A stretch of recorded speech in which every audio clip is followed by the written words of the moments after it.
la relation entre la Côte d'Ivoire et l'AES, l'Alliance des États d'Afrique du Sahel. Déjà, quel est le regard que vous jetez sur cette Alliance des États du Sahel, sur cette AES? Un bon regard.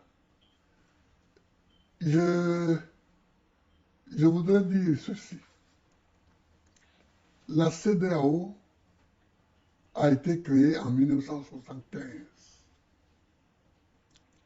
Aujourd'hui, nous sommes en 2024. Si nous voyons que 3 États ont quitté la CEDEAO pour créer l'AES, il faut se demander pourquoi. Pour vous, c'est justifié? Ah oui, pour moi, c'est justifié. Il a été président 10 ans de la Côte d'Ivoire. Et dans la CEDEAO, la Côte d'Ivoire n'est pas rien. C'est le leader presque. La Côte d'Ivoire n'est pas rien. Mais la CEDEAO ne s'attaque pas aux problèmes qui se posent aux États de l'Afrique de l'Ouest. Comment ça? Il y a Boko Haram au Nigeria.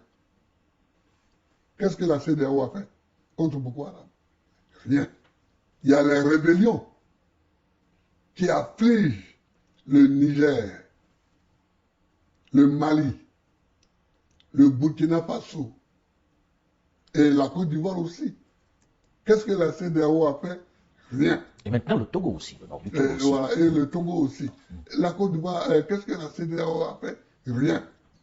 Alors, même en se limitant à ces questions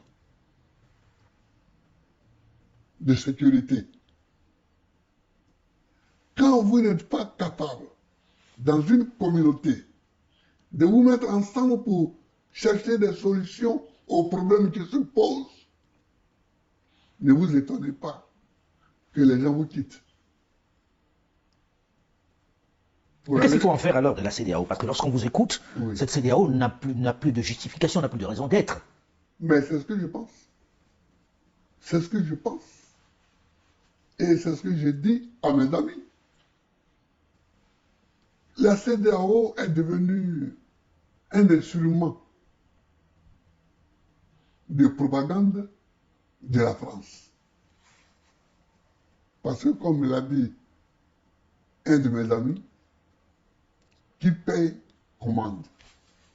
Et les Africains ont ce cycle-là. On a créé l'Union africaine. On a créé l'OUA, puis l'Union africaine.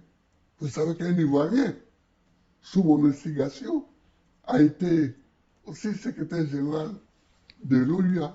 Ici Amara? Ici Amara.